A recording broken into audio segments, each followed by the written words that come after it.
Outcast, Unchained, launched today on Kickstarter. You're probably going to see what I backed. Yep, you can see it there. But we're going to kind of go through this. Lost faith. I know we'll probably bust out some images here, but take a peek at the trailer if we can blow it up here.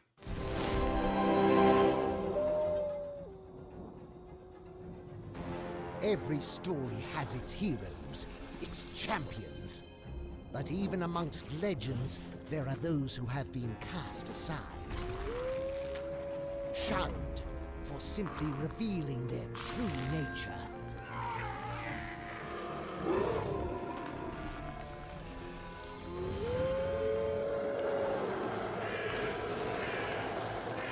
Rejected for choosing darkness as an ally.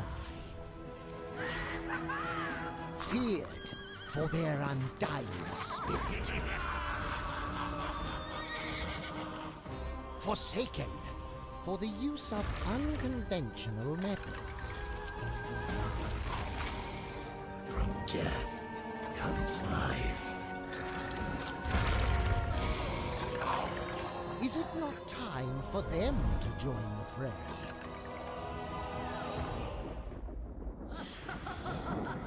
Or will an even deeper darkness consume them all?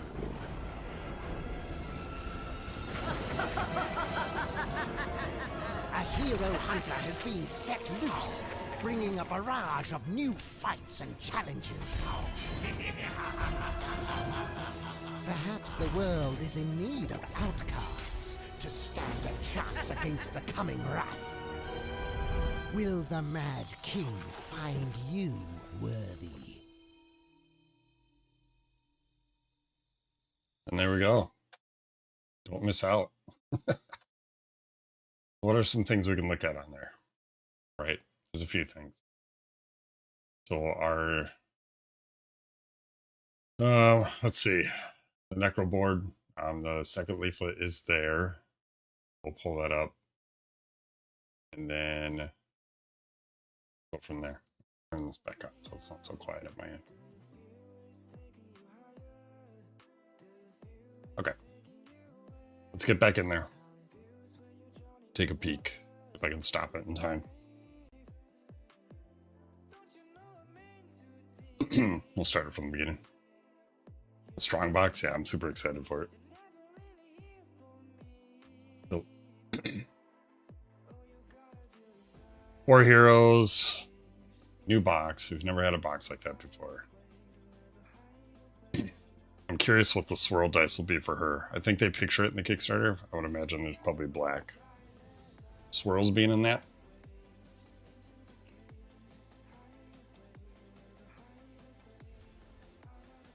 Stop here is a good look at the alt, right? An alt that doesn't do damage. What? I mean, well, bone, white, and ivory. Oh yeah, there you go. This alt doesn't necessarily do damage, but what it does eventually does damage. But we'll look at that later. I want to note, this is the only thing I could look at when I ever saw our board, is when you look at our board, you see her face. She's got like little 3 scratches there. I thought it was kind of a cool touch to add that to the wolf's face as well when she flips over. And then right there you can kind of see the 3 marks.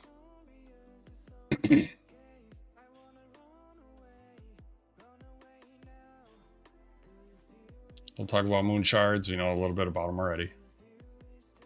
Raveness was the latest hero announced. Cover that. We'll cover his board. We've already covered it once, but we'll cover it again.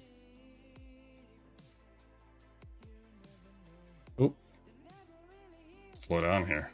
I go right into him.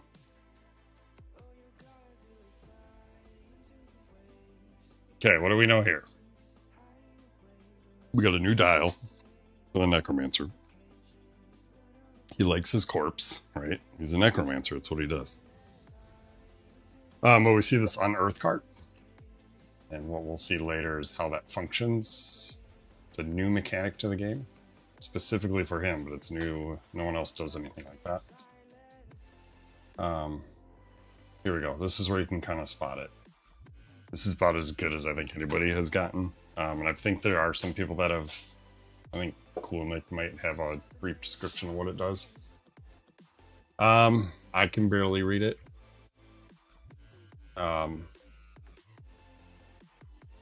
What I see on the top is how to summon your minions, and what looks like it.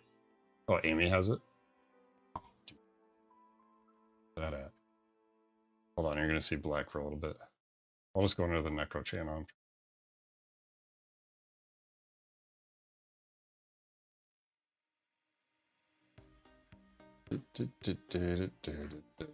I know she's pretty good about finding that stuff. That's not there. They didn't homebrew.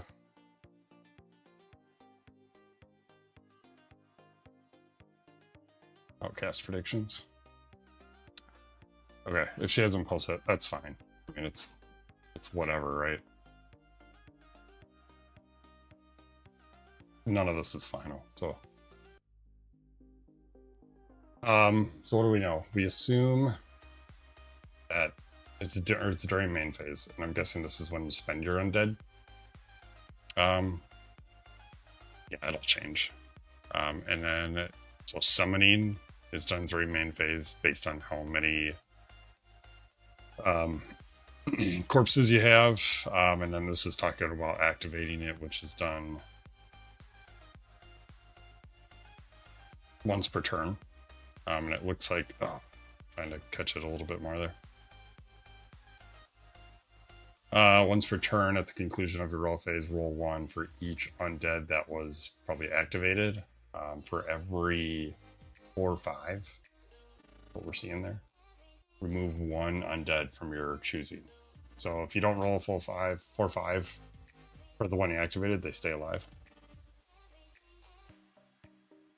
Otherwise, they die and you just got to summon them again.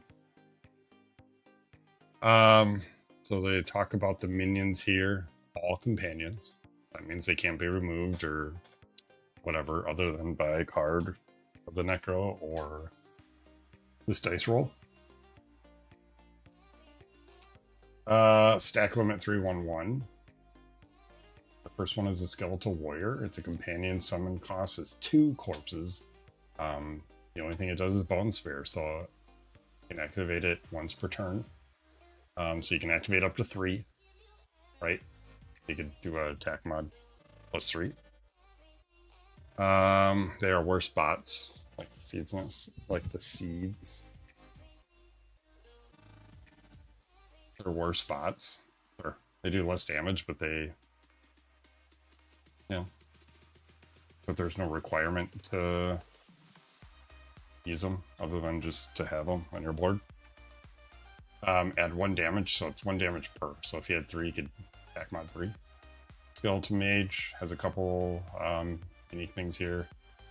Summon cost is 3 corpses per. You can only have 1. Only one of these abilities may be activated per turn. Withering, Inflict, Cryptify, which is an attack modifier, and we'll talk about that. We'll talk about it when we get to his actual board picture. And then Scything Touch. Steal 1 health can only be used if you activated 1 Skeletal Warrior this turn. The Skeletal Warrior has to combo, or Skeletal Mage has to combo off the warrior. Steal 1 health can only be used if you activated. Is it 1 or 3? Tough to see. Looks like, I mean, it looks like a 3.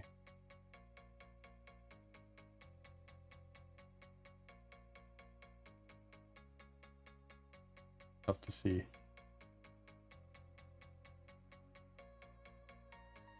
It looks like a 3, but it could be a 1. I don't know. It doesn't matter. We're not going to dig too deep into it. So you have to activate this guy to activate the siphon. Otherwise you can decryptify, and again, you can, once you use this guy, you got to roll the dice, so you can essentially decryptify multiple times. before he dies. Seems kind of good. And then Bone Golem, for what we know, it's tough to see how much he costs. Limit 1. Looks like he adds damage when being attacked. It looks like he might be able to retaliate or block. It's kind of tough. I would imagine it's either retaliating or block.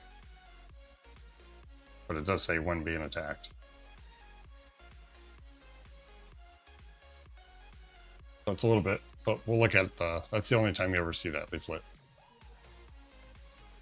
But again, don't dive deep. 6 corpses. Oh yeah, it is 6, okay. That's what it looks like, yeah. So 2, 3, 6. Then we'll talk about how you get that stuff. And we'll talk about his other abilities too once we get to that. But I think that's all we see here. That's kind of substantial information that's not in any other pictures. I don't think you see anything here.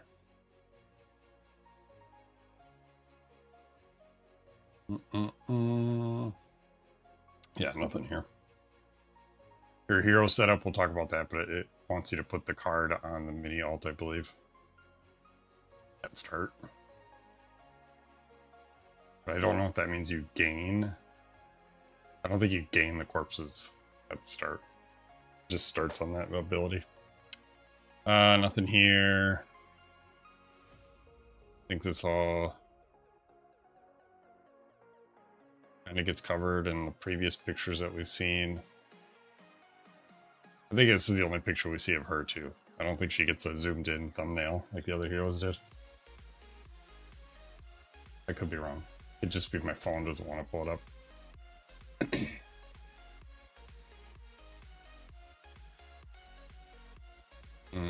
Some new minions. First strike. Gross. Couple new loot items. By the way, you don't want to know things. We're going to touch everything, so cover your eyes. Go listen. You don't want to be spoiled. But again, this is all gibberish until it releases. Spirit Walk. Look at that. 0 cost instant action. Can only be played immediately after discarding a card. Remove all negative status effects chosen here. When would you discard?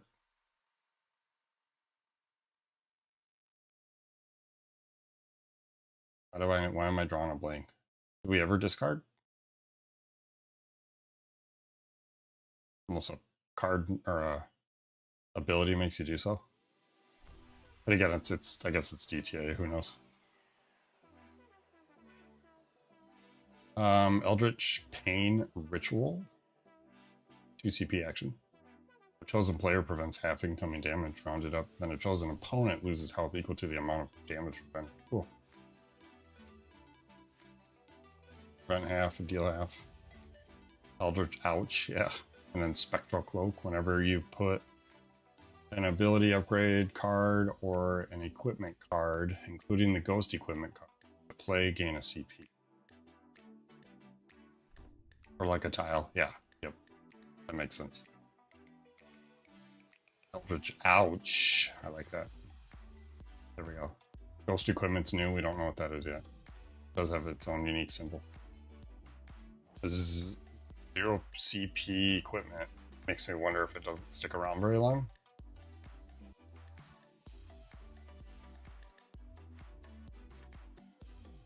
Nothing here other than some minions. We get a look map.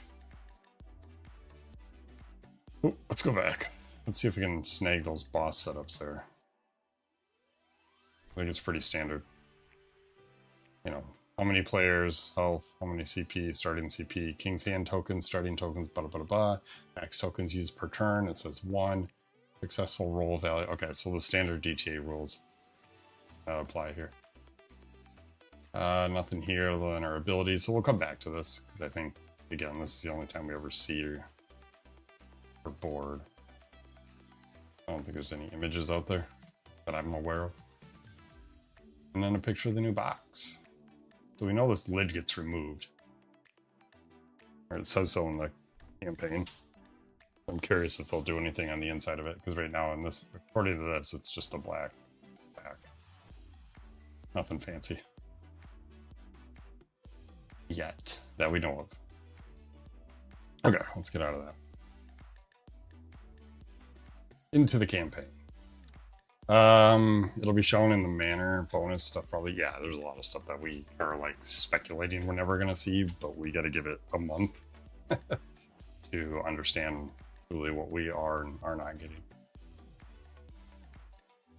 But to be fair, these guys do a great job with how they release content that it's all free and you're gonna get it, whether they stop here at 66 661,000 or if they hit 1 million. Like, everybody gets that stuff for free. That's what's nice. We're not locked behind dollar value. You're gonna get everything regardless. Take a look here. Freakishly fast playtime, accessible rules, and spooky replayability. Dice Run Outcast is likely to become the most frequently played game in your creepy collection, and that is a true fact, probably. They'll hit 1.5, you think? What did they do in their last one? Do you remember?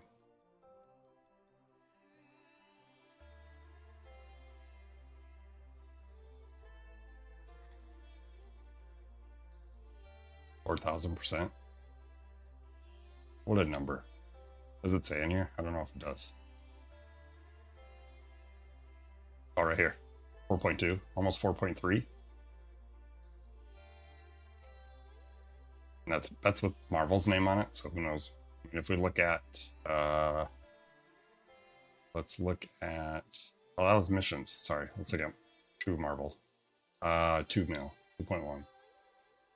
Let's look at like season 2. Am I missing it? Season 2. Just under $1 mil. That's, for some reason, it's in Canadian dollars. Not sure why it's doing that to me, but okay.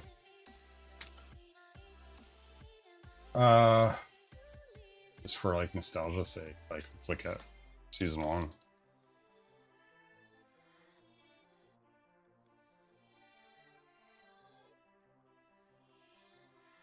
$181. Like, oh yeah, that's just insane. And that was just like, when did this finish? Oh, it just went away. Where did that go? Estimated delivery 2017. What, 7 years of Dice Run? That was OG. Re-rolled. Not on here, or was it part of Adventures? It was part of Adventures. 1.7, and it started ramping up. Look at Santa Krampus.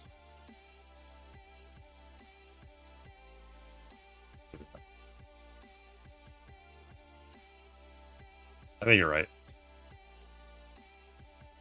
I think they may hit 2 in the ballpark. Santa Krampus almost 100. 831. Alright, let's go back.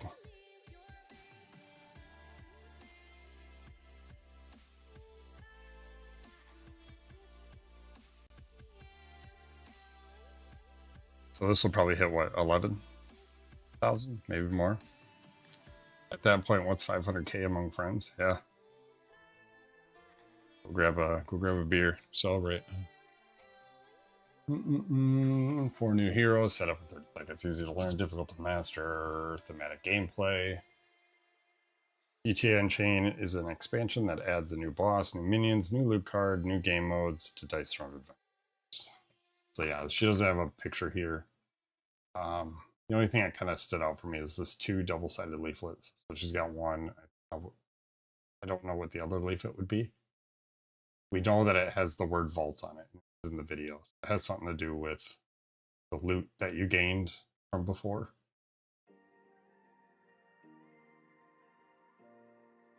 But otherwise, there's no other image of it.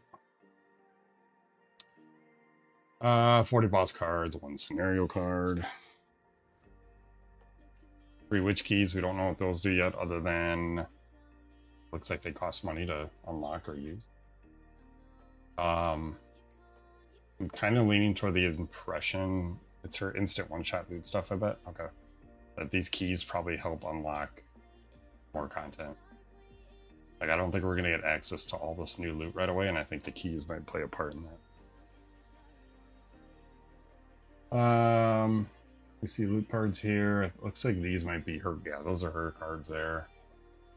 12 minion cards, 3 one-shot maps, which if I'm a betting man, we'll probably get more than that. I bet you that's one of our reveals. And it stores inside your Dice from Adventures box, which is nice. Running out of room on my clacks. What else do we got here? It fits in the DTA box.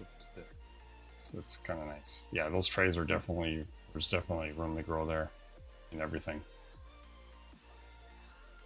Including the status tray. Like, there's so many spots there that...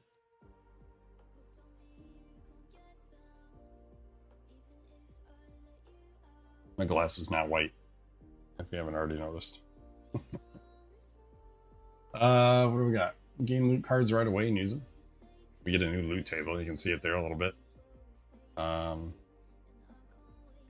Looks like we get some flight. We get a lot more opportunities to heal. And I wonder if this loot table replaces the old one. Not with acrylics. Oh, gotcha. I wonder if this loot table's specific for Unchained, or if it's really going to replace everything.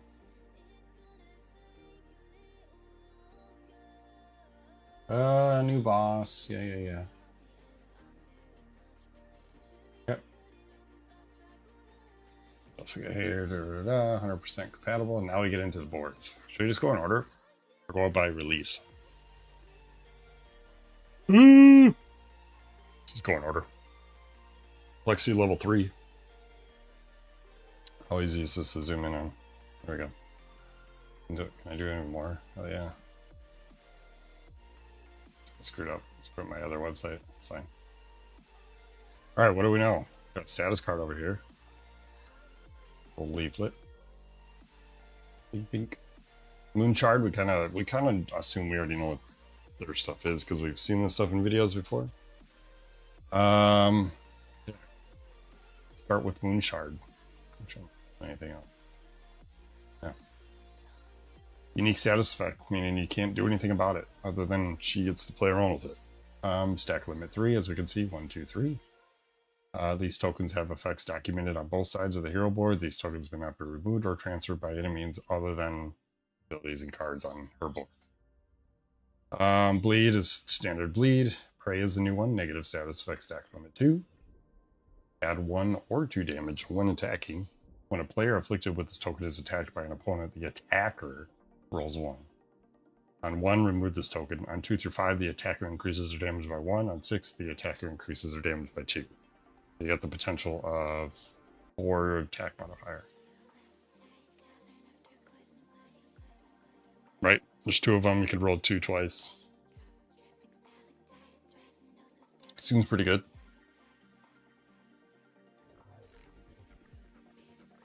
Okay, that's all that's on that guy. Let's jump into her board first. Starting with her basic, or quote-unquote basic is what we call it around here. Scratch. On... Let's see, so 1 through 3. She's got the standard dice layout. So 1 through 3, deal 4, 5, 6. On 3 of a kind, inflict a bleed. I thought that was kind of neat that she can still inflict bleed and prey even though she's not the wolf. So she does have some viability to kind of get the party started before flipping. What do we got here? The Cure. So it's a 4, 5, and then a 6.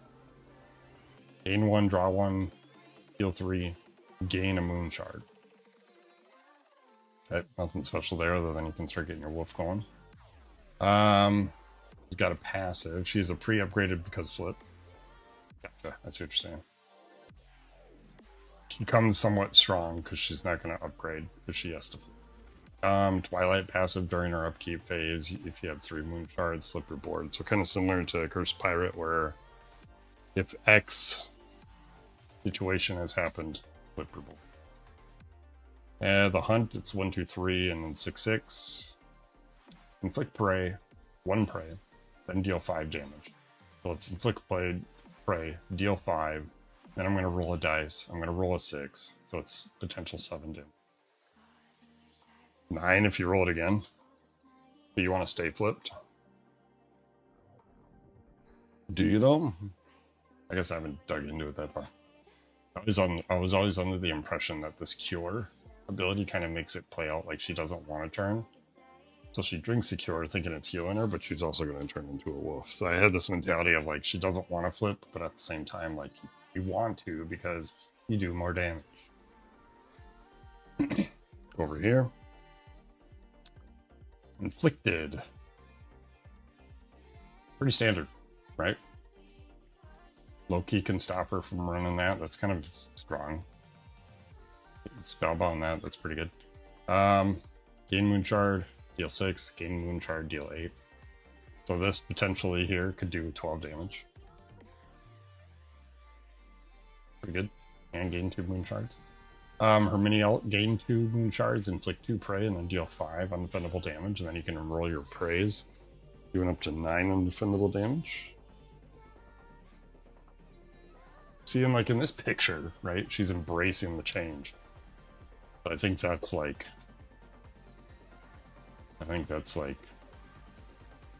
she wants to now. Ensnare, ouch, yeah. Stronger than Spider-Man than Snare. I forget what his is. Full Moon, it's on a 4/5. Deal 5 damage, roll 4. Okay, most likely you're going to add damage on 4, 5, or 6. It looks like you're going to gain CP and Moon Shards. Get both of those. That's pretty good. I like that. That kind of gets the ball rolling and gives you some CP to spend. That's not bad. And her defense, refresh. 4 dice, heal 1 per 4, 5. And then on a 6, gain a Moon Shard. It's good, but on a 4, 5, it just lessens your opportunity to heal, I guess. So it's not super strong. Barbarian, right? Except less health. Not 2 per.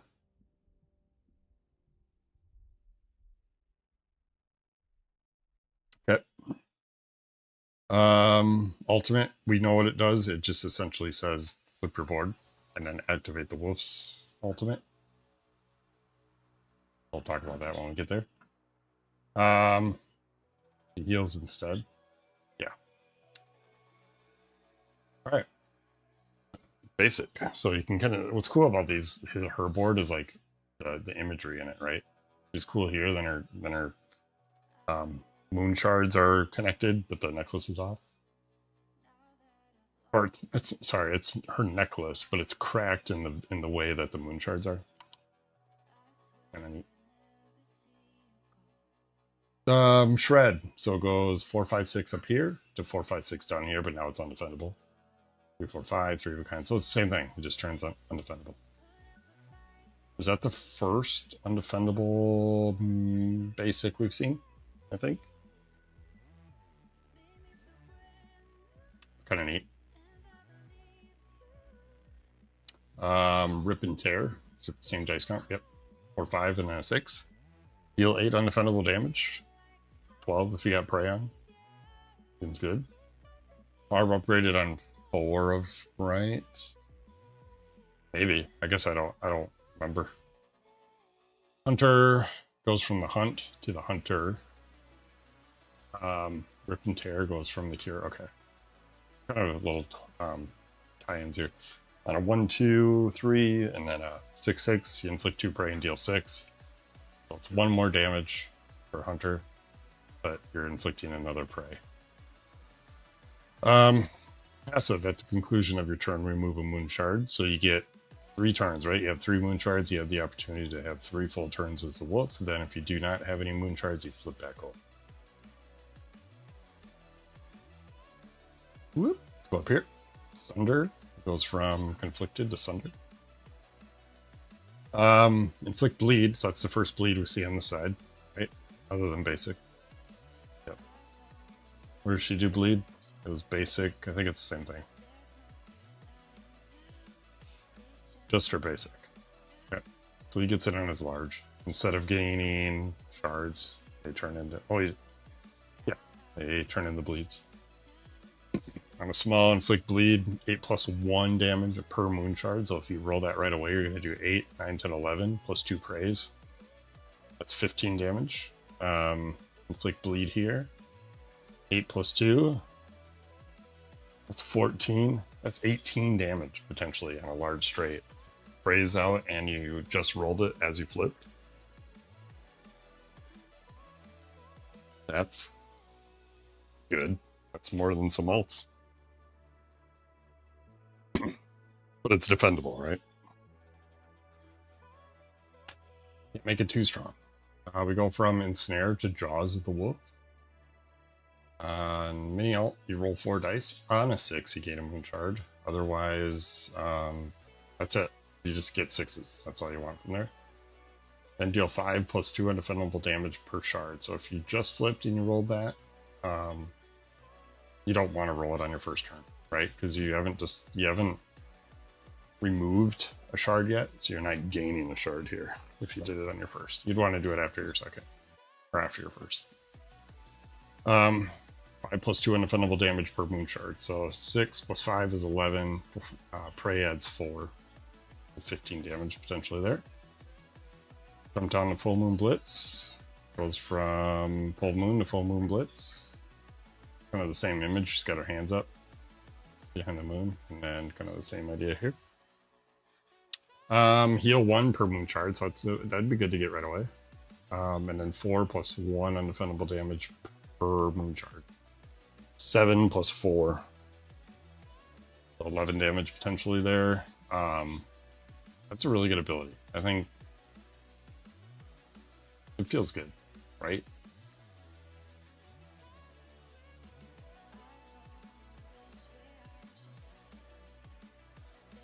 I like it. But we haven't seen yet if we can gain moon shards as a wolf.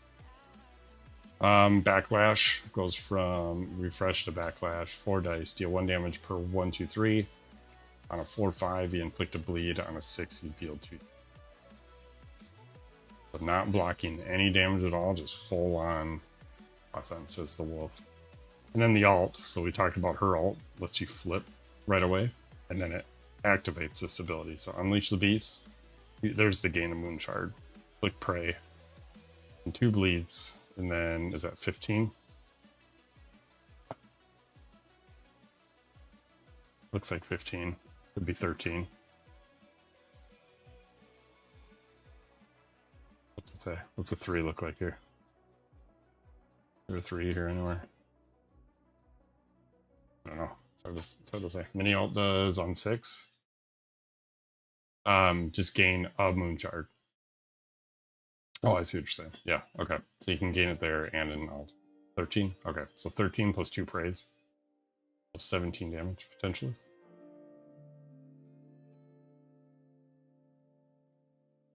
Okay, that's her board. So, like you said, you do want to be a wolf. You kind of want setup so you don't have to set up as the wolf. Like if it were me, I'd want prey on my my opponent before I flip, because I don't want to waste my werewolf turns trying to get prey on them. I'd rather have all that set up. Bleeds are okay because bleed comes on almost alt, and like I'd want prey and then roll a large right off the bat, just from first glance. Look at the etiquette. Yeah, I kind of peeked at that before I came on. We'll look at it here. We got Ravage. It's a Attack mod for 2 CP. If werewolf, receive 1 damage and roll 5. Add 1 damage per 1, 2, 3. You may roll up to 5 of these dice. Seems good.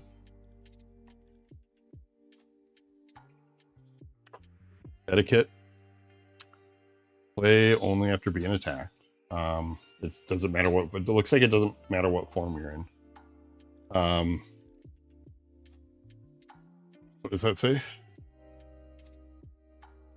When an opponent is attacking with at least 10 damage, heal 2 and gain a moon shard. This is how I read that. So if you're swinging at me for 10, I'm going to potentially flip. When do you flip? Is it right away?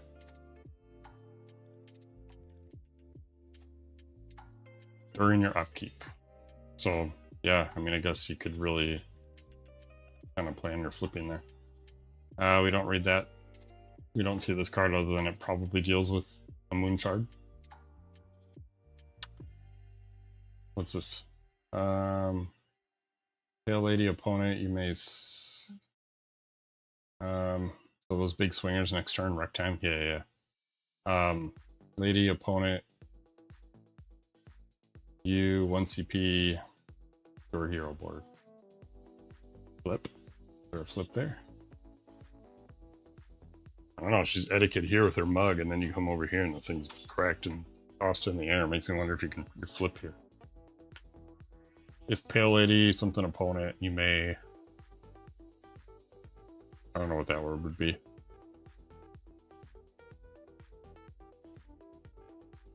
They may pay you 1 CP or flip your hero board. Does that feel strong? Pay you 1 CP. There's no comma, so it could be and or somewhere over here.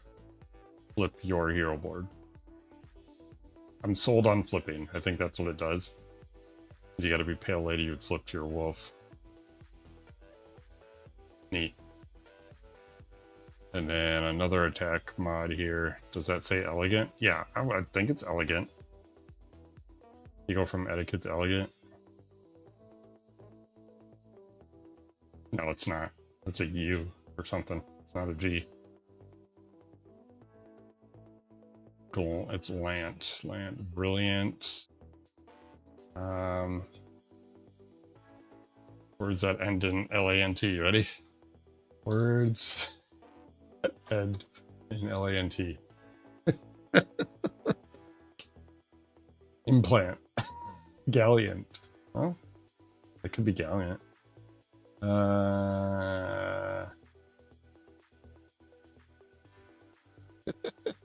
We're digging too deep here. It's not 2 L's. That's like a U. It's got a slight curve at the bottom.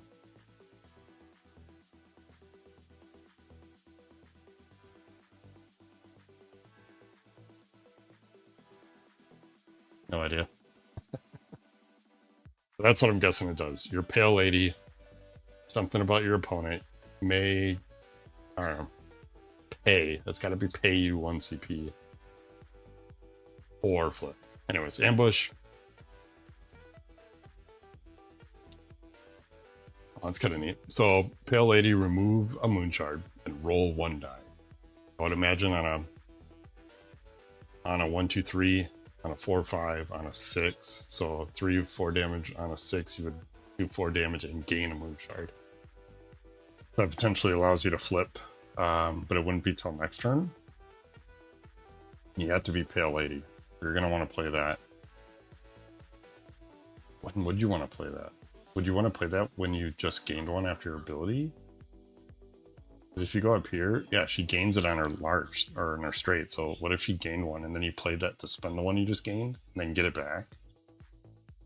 Kind of neat. 2 shards up, gain 1 off the large, and then spend this. So if you're doing like, you got 2 prey on them. Let's see, you're at 2, you gain 1, you do 6 damage. It'd be 11 damage with prey, potentially.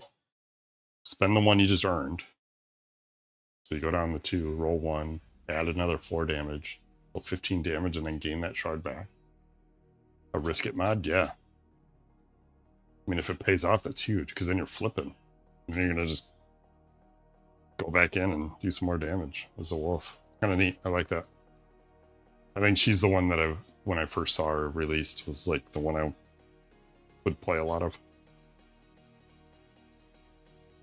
What else is on here? Dice. We can look at the dice. Nothing fancy. We already kind of know the dice comp. 1 through 3 of these, 4, 5, and then a 6. Dials. It's okay. I like everything that her art consists of, because most of it shows her like kind of slowly transforming, or showing like a foreshadowing of what she turns into. And you said she's the new Barb? I mean, it sounds like she's the new Barb. I'm pretty sure he said that might be his new favorite. Health Dial's probably my favorite that I've seen. I like the border around it. I think it's kind of neat. The 3 claw marks like on her face. It's kind of cool. Okay, that's her. I mean, I guess we can kind of note too, like the frame around the abilities is very elegant. Little moons and stuff, and then you come down here when you flip and it's all cracked. Kind of neat.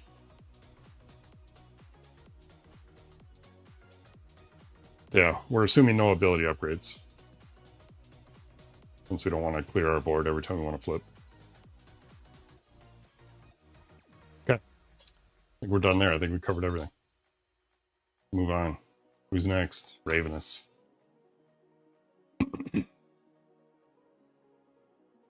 Start with the leaflet, huh? That's what we kind of did before. Nevermore, you come with a companion. Nevermore joins the Raveness in battle as an instrument of chaos.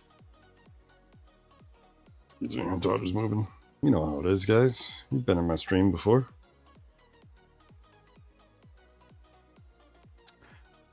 You say, my girl, my god, Nevermore's so good. Yeah, I think it goes Pale Lady and then this chick. I'm ready to play as. Excuse me. When Nevermore is activated, so we'll learn how to activate. The Raveness may either move Nevermore to a chosen player. So I could move it to my teammate if I really wanted to. Or absorb vitality. I wonder why it says chosen player.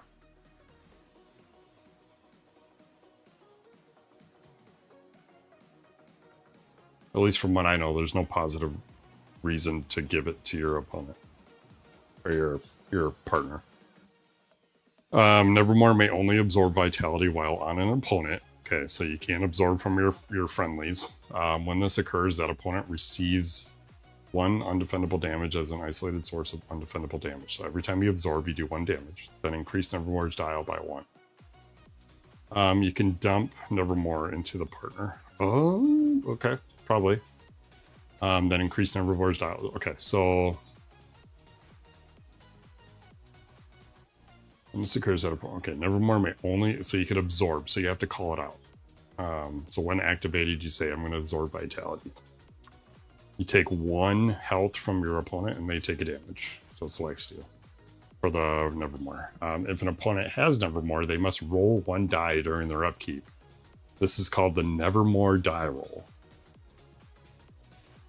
On a 1, gain Hex. And we know how Hex works, right? We don't need to go into detail there. Activate on a 2, activate Nevermore 2 times, so you could absorb vitality twice, or you can move them twice, I guess. 3, you can activate once. 4, the opponent discards.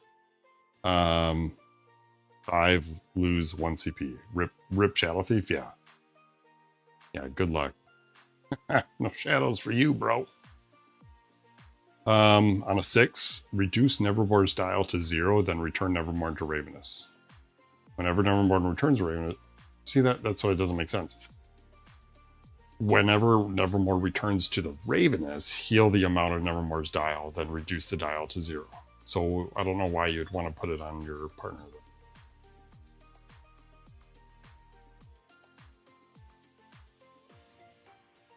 So if you roll a 6, it goes to 0. You don't want your opponent rolling a 6. But if they have Hex, then you don't need to worry about it. But I guess, yeah. So yeah, it only heals when it returns to Raveness.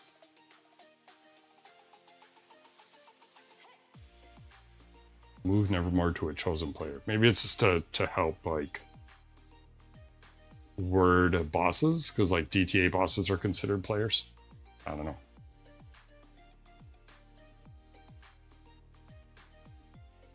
Interesting. And it might change. Who knows? Again, no need to just sweat over it. Feathers. What do feathers do? They're a positive King of the Hill. Sure.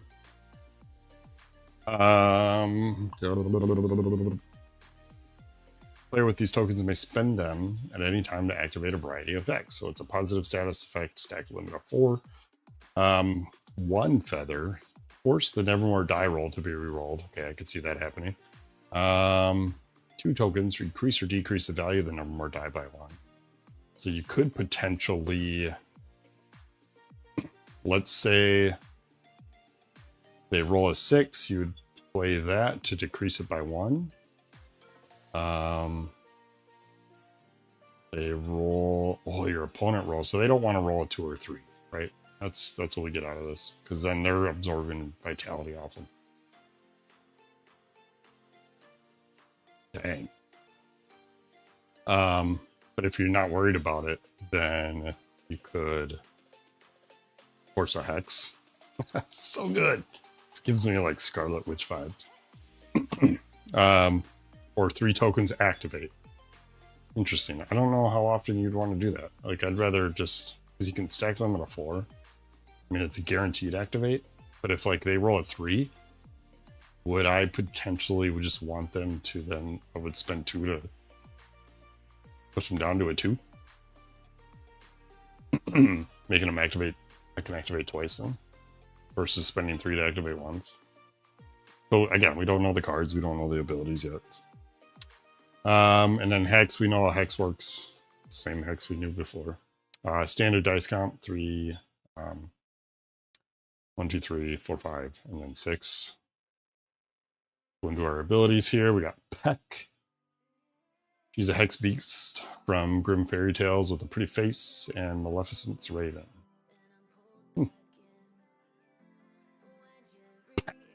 Peck. 4, 5, 7. On a 4 of a kind, you get to activate. Nevermore. Okay. Pretty standard. 4 of a kind's pretty good here. Maybe it upgrades. More damage. Foul Friend on a 4/5. Draw 1, gain 4 feathers. So you go right to max stack. And you activate Nevermore 2 times. That's really good. You would almost want to do like a peck into... Because it starts on you, right? Hero setup, begin the game with Nevermore in your... Yeah. You do like a 4 of a kind here and then send them over. Or you could just roll the send and then absorb. So that kind of gets the ball rolling there. Drop down to Raven Sight. So on a 1, 2, 3 and then 4, 5. Activate and deal 3 unoffendable damage. And then Murderer Crows on a 1, 2 and then 3, or 1 through 3 and then 4 5s. No, it's 6s. No, this is 6s. So sorry, 1 through 3 is 6s. This is 1, 2, 3, 4 5. Deal 5 damage, roll 4, do more damage, add more feathers, activate. So she likes to activate. Holy smokes. You're going to fill that dial pretty quick. What's the stack on it? Max 3?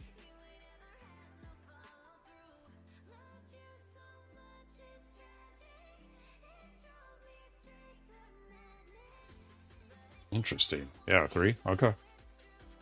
I mean, you're going to fill that quick, but then you need to activate to get her back, right? Yeah, Nevermore moves. You have to activate to move back. And as soon as they move, she has a card that will double it. Oh my god. Okay, that's crazy. So she likes to activate. The crow moves a lot. That's what we're finding out. You're going to be spinning that dial, moving that dial quite a bit, but in a good way. That's insane. That's why I activate twice. Okay. Sorry, I'm like bouncing between screens because I'm just absorbing how crazy this is. Yep, let's go up on her small. She gains a feather and deals 8. That's pretty good for a small. 8 damage. Feather is meh, but 8's good. This doesn't really do much for you, so hopefully maybe that upgrades. 8 damage and a feather? Yeah, 1 feather is... It's all Nevermore die rolls. I guess if you need the 3rd one, then you can activate. Large straight. Gain 2 feathers. Feather isn't meh. Helping and on Nevermore die, yeah. I mean, meh, like the ability. But like we were saying there, the feather there is going to potentially let you activate. Which is what she wants to do. Large. Gain 2 feathers. Activate. So there's the activate, and then deal 1 more damage, so 9. So then you could potentially activate twice between these, like you're saying. It doesn't say you can only activate once, right? There's no limit. Yeah, there's no limit to activating, but you can only absorb 3 times.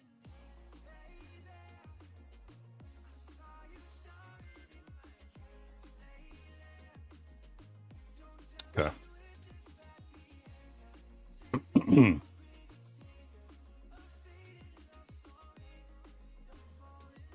Imagine activating doubles. Hey, all my strange double on defense is about to pay off. Yeah. Mini ult. Activate Nevermore 2 times and deal 6 undefendable damage. That's kind of good. It's safe, right? Like, let's say you're at 3 for your Nevermore. Activate once, bring her back. Heal the damage, and then throw it back on them again, and then do 6 damage. That way, it's back on them, and then during their upkeep, they roll that die. Then rolling a 6 on that doesn't feel as bad, right? Can't, you know, you're already at 0. Can't go any lower. Nothing more. Roll 5, and then on pairs, you do 2. Prevent 2. So on. Ons are okay. Activate Nevermore. Yeah. If you get 4, 5, and then 6s, that's pretty good. Preventing 2, and then you could potentially heal. You could bring your bird back and heal.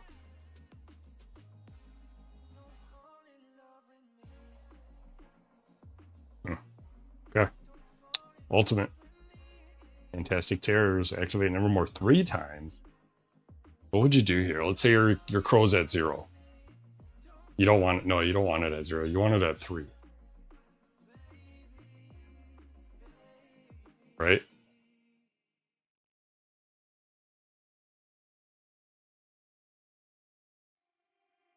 There's possibilities. Okay, let's say your crow's at 3.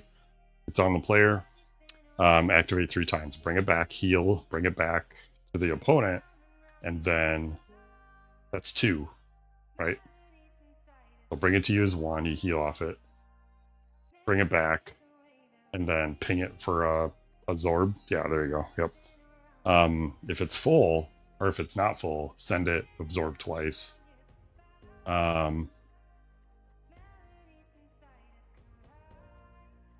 I hope she's going to have some baller cards, too. That's going to make that insane. I just feel it. And deal 13 damage. And Hex. Okay, that's pretty cool. She's got to have cards that are going to really benefit from rolling that. Stonebeak, attack mod, play only if Nevermore is on the target. Okay. Makes it 15, that's not bad. Yeah, not. Play only if Nevermore is on the target of your attack. Add 1 damage, it becomes undefendable. 1 damage for 2 CP.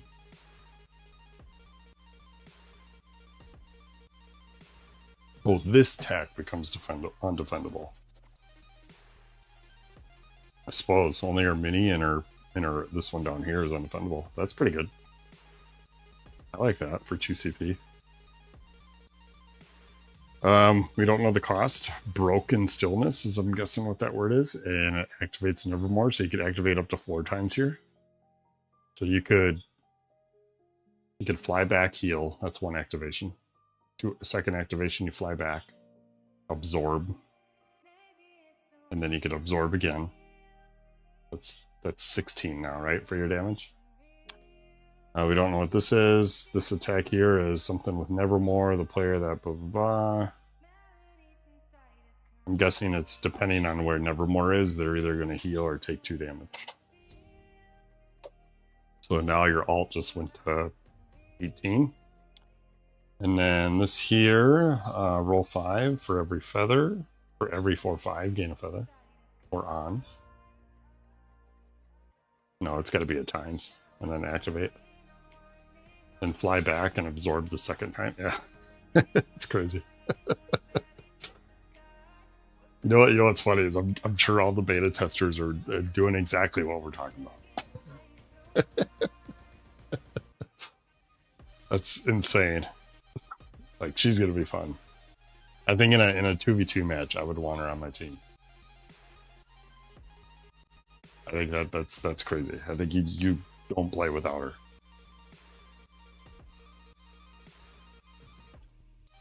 I would be happy to play with a Raveness. She'll replace Strange.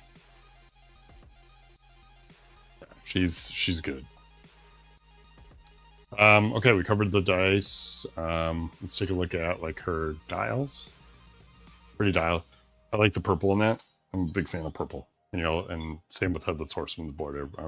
The colors pop, and this is a perfect example of that.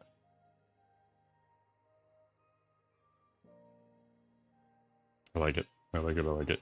On the borders of it, you can see some vines growing around with some crows. I know Amy pointed out the crows, that they're literally everywhere. Pretty cool. I like her necklace. It stands out because it has like this beak kind of look to it.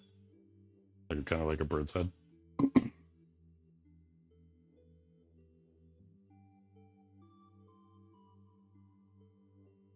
Health dial's cool.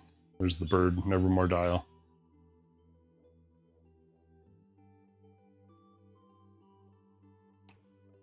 Is it?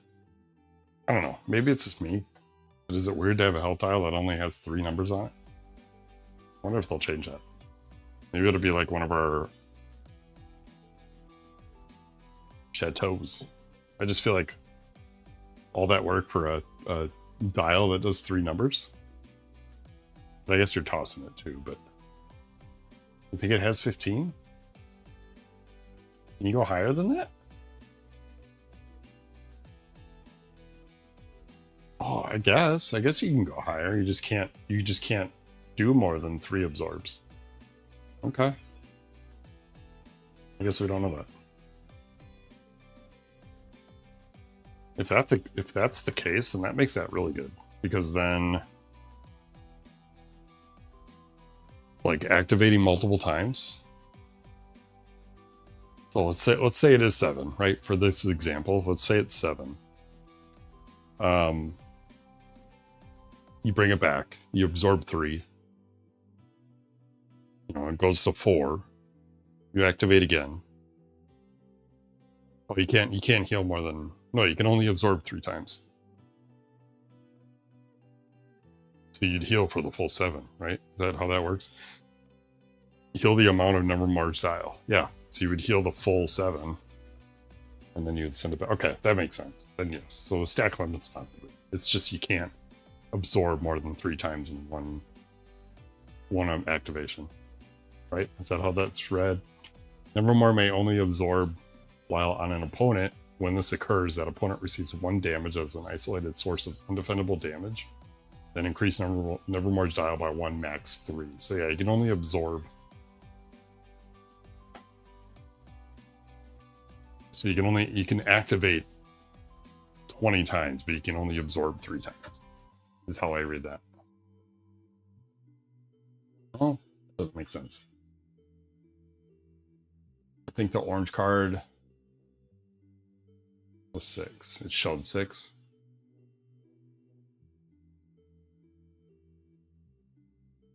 Nevermore may only absorb vitality while on an opponent When this occurs, that opponent receives 1 isolated source's undefendable damage, then increase number of Mars dial by 1. Max is 3. So that tells me when she's activated, the max is 3.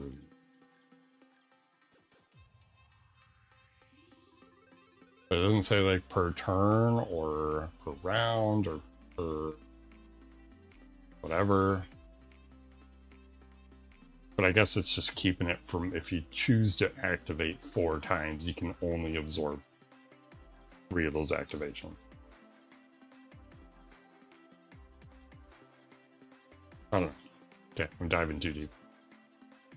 Okay, let's move on. Headless Horseman, probably the underdog for me. You know, just from a aesthetic and kind of character-wise, I'm okay. You know, it's another hero. But those heroes are usually the ones I do really well with, right? Tactician was my, like, I'm never going to play him because I think he looks lame. And he's probably my favorite out of that box.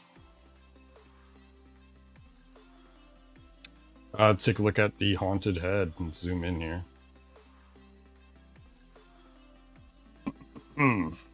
Words that end in L-A-N-T. Put that out of there.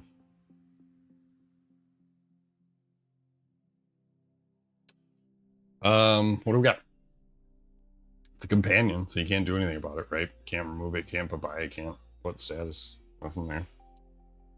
Use your pumpkin head to frighten an opponent. I think that's the only description of a status in a leaflet that has an exclamation point in it. At the conclusion of your turn, if an opponent has a haunted head, gain Dreadful. Okay, we'll learn about Dreadful here in a second. Terrorize an opponent. You may terrorize an opponent during your upkeep phase. And you have at least 4 Dreadful tokens. Reference your passive ability, Headless Mayhem.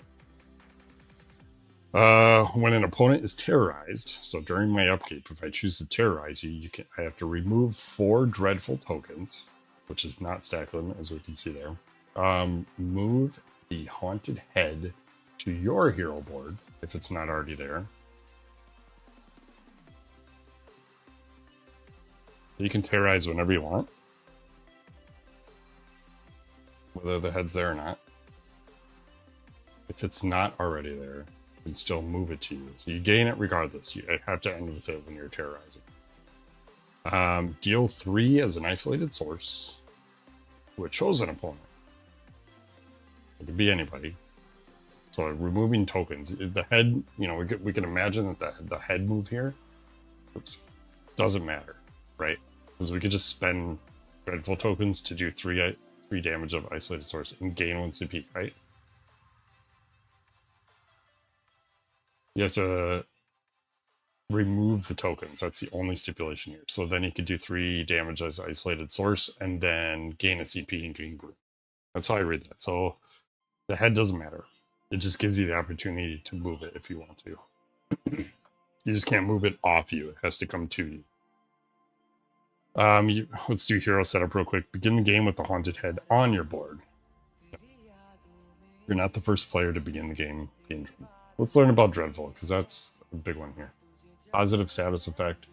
So this is something that Scarlet Witch can conjure. These tokens affect various abilities, including when you can terrorize an opponent. Okay, so it does nothing for Scarlet Witch. I was trying to get smart, but she doesn't use it. So we'll talk about Dreadful as we go on, other than we know that it does some damage in this one. For terrorizing. Grim Pursuit. It's a positive status effect, so we can conjure this one as well. Increased attack damage or gain roll attempt. A player with this token may spend it to activate something. The following effects. Perform an additional roll during your offensive roll phase, is what we're going to assume that says. After attacking, roll 5. Add damage per something.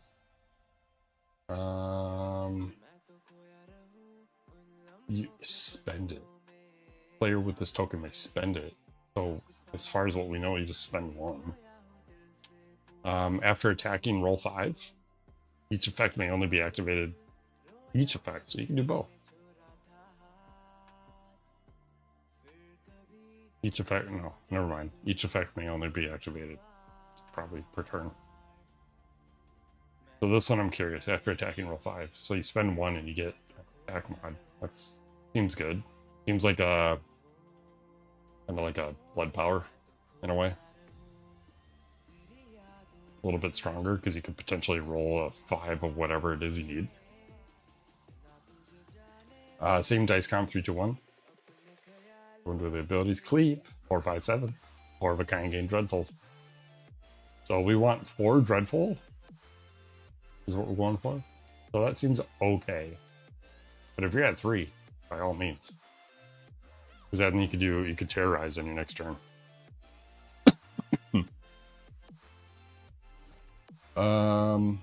Reap. Oh, sorry, that's 1 through 3s. On Reap, it's 4 5s and then a 6. Gain 2 dreadful, deal 3 undefendable damage. If you have the haunted head, draw 1. Okay, so this is where it benefits having the head. So you'd want to terrorize during your upkeep. You'd want to terrorize to get the head back. If you're intending to maybe gain dreadful and want to start doing some card draw, then that's where you'd want to your head back. Ride down. I don't know, 1 through 3, 4, 5. Gain 2 Grim Pursuit, then deal 6 damage. So again, we know Grim Pursuit lets us do some things. That's all we know so far. We know Grim Pursuit does more than that. I think there's potential here. Passive. During your upkeep, you may either terrorize an opponent. Okay, that's what we've been saying. Or move the haunted head to a chosen player. If moved to an opponent, gain dreadful. Okay, so that's how you cycle your dreadful. You want to be tossing that thing relatively. You want to terrorize all the time?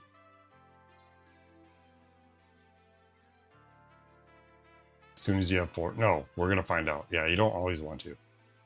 Even if you have 4. If your offensive roll phase does not successfully deal at least 1 damage, gain a Grim Pursuit. So that's kind of a safe assurance that if you do not do damage, at least 1 damage successfully. So if you not this time 6 damage, I'm going to gain a Grim Pursuit. It gives you Grim Pursuit, which again we know is an attack mod or an additional roll during your offensive roll phase, depending on how many you have to spend. So the count there. So Despair. Gain dreadful on a small, deal 7, gain 2, 9. So you do 9. You can't terrorize other than your upkeep, so you're just doing 9. Unless you spend a Grim, which then we're potentially doing 5 more damage. Or it's an on effect, I guess. We don't know. Spectral Assault on a 1 through 3, 6, 6. Right. 1, 2, 3, 6, 6. Gain dread, then deal 8 and roll 1 per dread. Okay, so you want 5 dread for this ability. Add 1 damage per axe on a horseshoe, 4, 5. It becomes undefendable. That seems pretty good. So it's 8 undefendable. Plus, you could be 8, it could be 11. On a 6, gain Grim Pursuit per 6. Sorry. Stack limit on Grim Pursuit is 3. We need to know what this is, because you're gaining it a lot. Perform an additional roll phase. Additional roll during your roll phase. That's what we're assuming there, but his abilities seem pretty.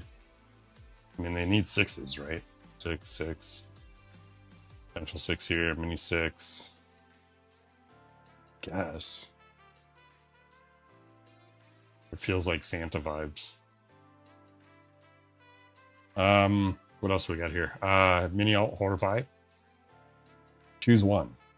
Either gain 3 dreadful or gain a Grim Pursuit. If you have the haunted head, do both. Okay, that's really good. So on your upkeep, you'd maybe want to return the head to you and then roll this. And deal 6 undefendable. Potentially attacks mod with that Grim Pursuit that you just gathered. Hallowed Reckoning is his defense. What do we got? Roll 1 additional die per Dreadful, so you won 5. Sorry, yeah, up to 5. Oh my god, I'm mouse clicking like crazy. You'll 1 per axe. Could you imagine rolling this with only 1 dread? That's 2 dice. Oh, you only need 4. So let's roll 1 additional die. So you get 1 die plus 4 Grim would give you your 5. For every horseshoe, for every 2 horseshoes, prevent 1. I don't know. That's interesting. You know, that's good that terrorizing's during your upkeep, because any other time to spend it would be bad. Okay. Ultimate, Dreadful Charge. Gain 4 Dreadful, and deal 14 damage. Pretty self-explanatory. We're guessing we want some Grim Pursuit before we go into that. Into the cards. Dark Surprise, 2 CP, instant action, gain 2 Dreadful. Easy peasy. Sundering Hooves, as I'm guessing is what that says, or it could be Thundering, we don't know. Or Blundering, you know, it could be Blundering. Spend up to 3 CP, so it's 0 cost, I would assume. Spend up to 3 CP, and gain 1 Grim per CP spent. We don't know what this is, but it looks like probably an attack mod, judging by this little black oval here. Pumpkin, something about the head, so either giving it or retrieving it. Instant action card here, something about the head on the chosen player. So this gives you an opportunity to, it looks like you can probably throw the head without having to use your passive, or you could throw it. You could still retrieve it, terrorizing, and then throw it again before you activate another ability, and then Dreadful again. You could terrorize during your upkeep. That's weird. Some weird combos here. Dice comp, see it here, 1 through 3, 4, 5, and then 6. And then there's health dial and CP dial. What's going on here? Pumpkin vines are coming out of the pumpkin face. That's pretty cool. Ew. Riding off into the sunset. Actually, he's probably going the other way. Pretty cool. I like the souls that are kind of just like slowly coming off here. Kind of neat. Little horseshoes in the borders of the abilities. I like it. Okay, that's that one. Zoom back out again. Go back to the Kickstarter. And then we'll look into that Necromancer. Oh my god, I'm going to need something to drink here. I'll be right back. All right, let's get back to it. Our boy Necromancer announced today. Today. Let's dive in. Right? Is there a pun there? There's no pun there. Essentially, the undead are diving out. Okay. Leaflet.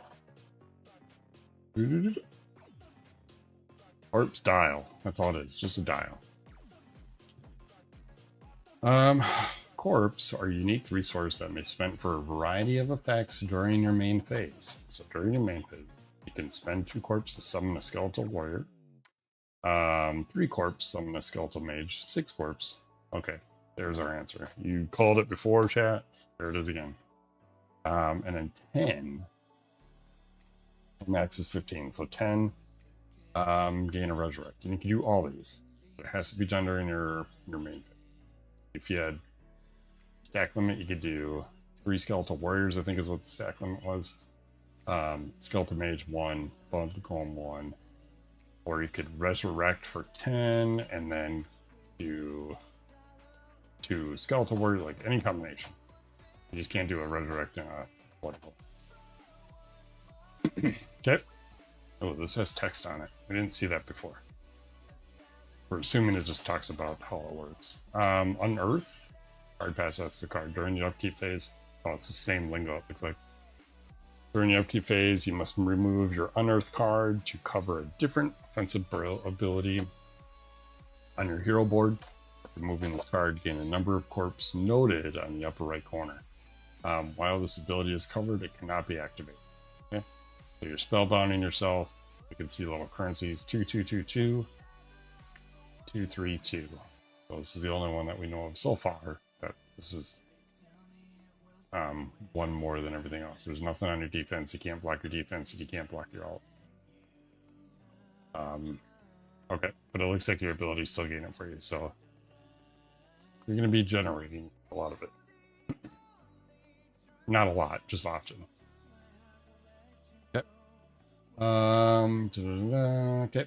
Rectify is a pretty sweet negative status effect. I'm super excited to see this. So the way it works, roll attempts and attacks become weaker.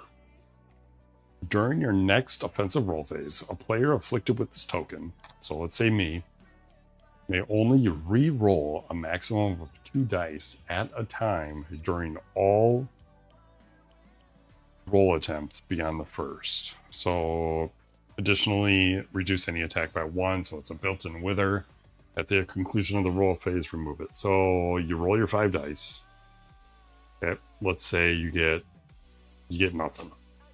And now you got to make the conscious choice of, let's say you want to go for an alt, but you can't pick up all the dice. You can only pick up 2. And your second roll is 2 dice, right? During all roll attempts beyond the first. That's crazy. It's like a crazier version of Ice Block or whatever from Iceman.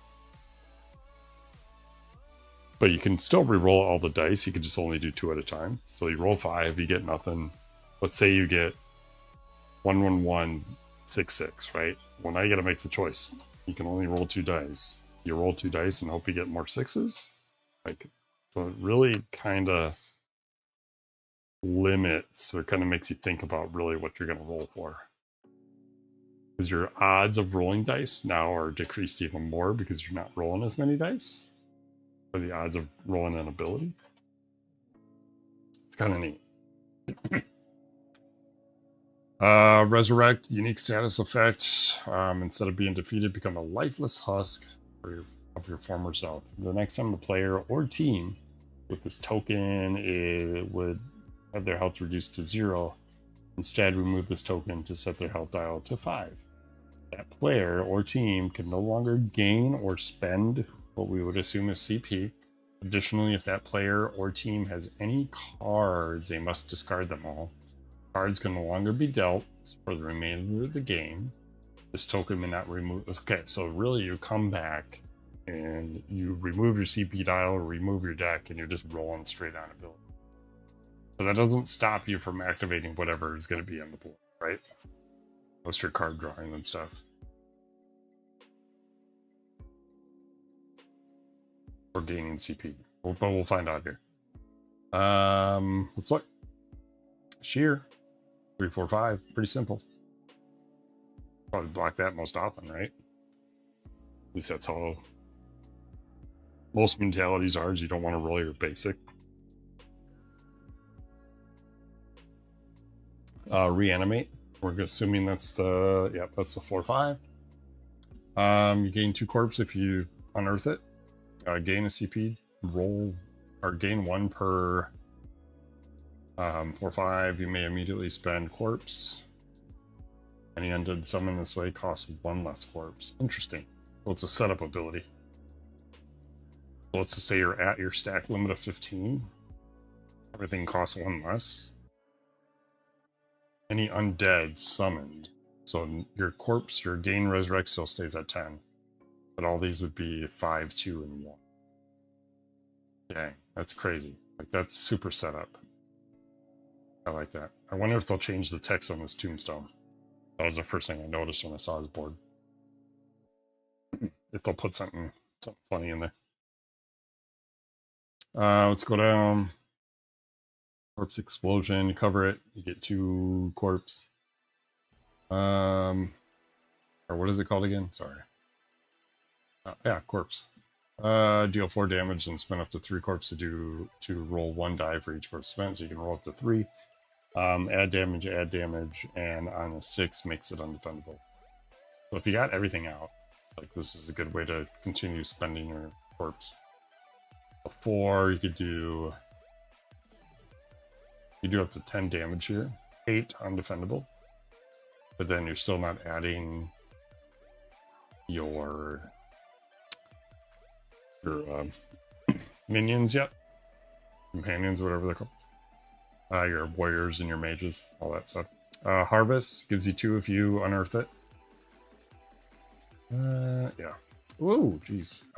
So on a 1, 2, 3, and then a 6, gain 1 corpse and roll 1. Go 4, gain 3, draw 1. On a 6, gain a corpse and oh, you got a profiteer here.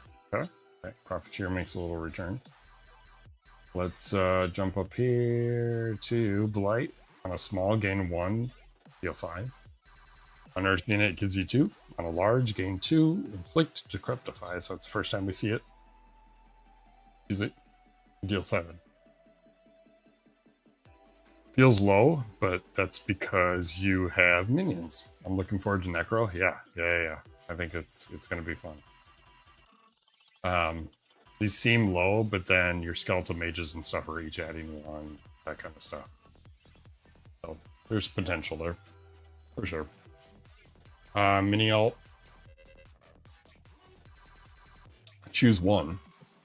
Either summon anyone undead, so you ignore the cost, or gain 3 corpse, then deal 4 undefendable damage.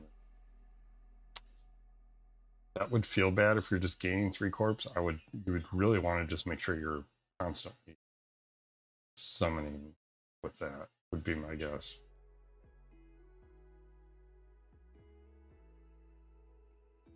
Then deal 4 undefendable damage. I'm pretty sure this is the ability that you start with your Unearth card on. You want to know what the summons do? Well, we can go back and look at it. We know, or we kind of know. Sorry, we don't know for sure. Dead Man's Party, so 4, 5, and then 6s. What does that do? Deal 6. You do not have to roll dice for any undead activated this turn. Oh, okay. So it lets you activate your minions without the potential of losing. I feel like I would want that if I just accidentally rolled it. Yep. Defense, resist death, roll 4, gain 1 per 4, 5. Steal health per 6. Ultimate, Necrodancer. Gain resurrect. Inflict, decryptify, and deal 10 damage. That's potential of what? 13 with minions? 16 with the big guy? You do not have to roll for your undead activated. I think it's 16. If I remember the math right. Let's go down to his cards. Got a couple of them here. Skeletal Structure for 0 CP. It's his promo card. Roll 1 on a 6. Gain 8 corpses. That's quite a bit. Otherwise, draw a card. Deadly Shrapnel. I'm assuming this is deadly. Only play only after being attacked. Move 1 skeletal mage. Remove 1 skeletal mage to deal 3 damage. What's this? Something after being attacked. I'm guessing it's the same kind of outcome as shrapnel, as it does something. Maybe it blocks damage. Something magic. I don't know what that would be. Move on, bones, it's covered up. Okay, there's your minions, a little photo of them. Dice comp. Let's take a look at the health dials. He looks just like he did when we first seen him in the image from a long time ago. A little more detail on the face. And his looks like he's wearing glasses. Health dials, corpse style, nothing fancy here. Kraz, we can definitely go back and look at that now that we kind of covered his board. So let's go back to the trailer, because that's the only time we saw it. Pull this up. Ooh, that's loud. It was right here. Pink. So the undead, it talks about how and when you can summon them, and then what happens when you activate. So when you activate summoning, it just talks about during your main phase, you just spend X amount of corpse to summon them. But then once you do activate them, the consequences at the conclusion of your roll phase, you re-roll you roll a die, and if you roll a 4 or 5, the minion is destroyed. If you roll anything else, they stick around. So for example, if we activate the Bone Spear as an attack mod, let's say we activate all 3. At the end of the roll phase, then I roll 3 dice, and for every 4 or 5, we move 1 skeletal warrior. But they're attack mods, so they cost 2 corpse to summon, but then they add attack mods. So they're just there, and they just add damage. Skeletal Mage costs 3 to summon. Attack limit 1. Only one of these abilities may be activated, so you can either inflict Decrepify, so it's the only other time we've seen it, other than Alt and that one of Large Straight, I think it was. And then Seething or Scything Touch, steal 1 health, can only be used if you activated 3 skeletal warriors this turn. So you gotta have this maxed out and then use them in order to steal a health. So potentially you're doing 4 damage there. And then the Blood Golem, we've concluded from what we've seen, is add 3 damage as an attack modifier, or when being attacked is what it says here, so it probably absorbs some damage. Yeah, check out the trailer. There's some stuff in there that they don't that we haven't seen yet, including like the box. If you haven't seen the box yet, it's a totally different box. Okay, let's move on. There's a little pretty picture of the dice there, swirly. So like what Lost Faith was saying, it's like a bone ivory kind of look. You can't really see it here. I'm guessing there's a darker shade of purple in the Headless Horseman dice. There's some gray shading in the Raveness one, and the green. You know, I cross my fingers we don't have Krampus dice here. I'm hoping this is as bright as it is.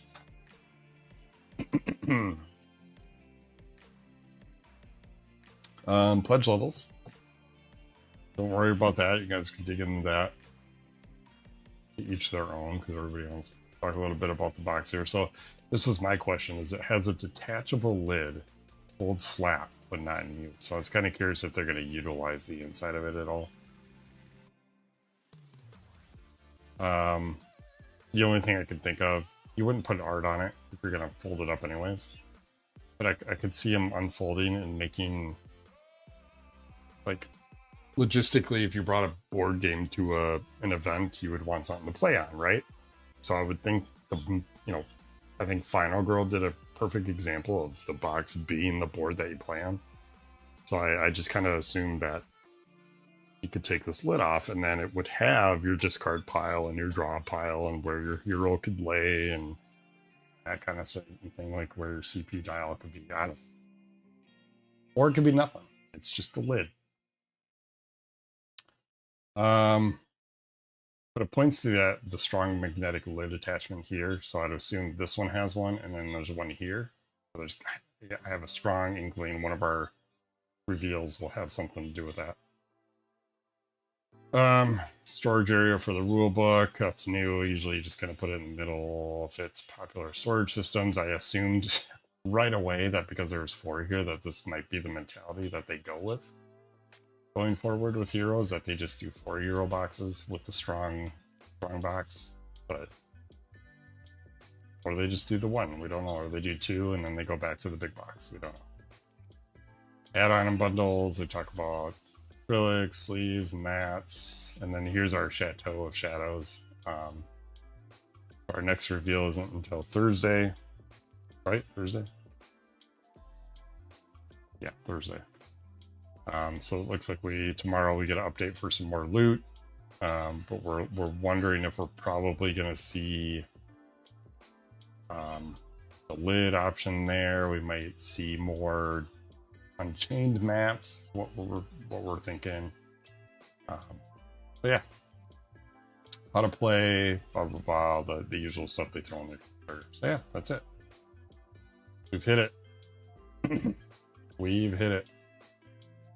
Look at it. Just in the time we've been here, they've done 20 grand in the last hour and 37 minutes.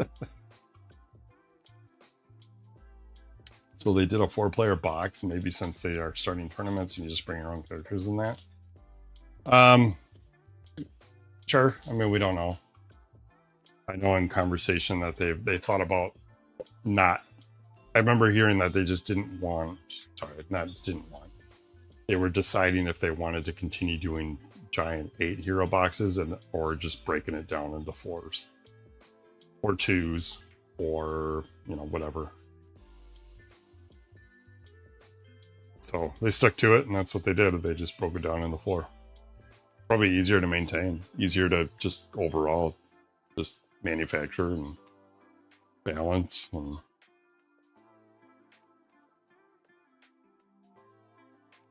yeah, I don't know. Could be any reason. But yeah, we covered everything. We didn't go. I guess we didn't go over the witch's board, but that's fine because we don't necessarily have a nice zoomed in picture of it. Not yet, anyways. So, okay.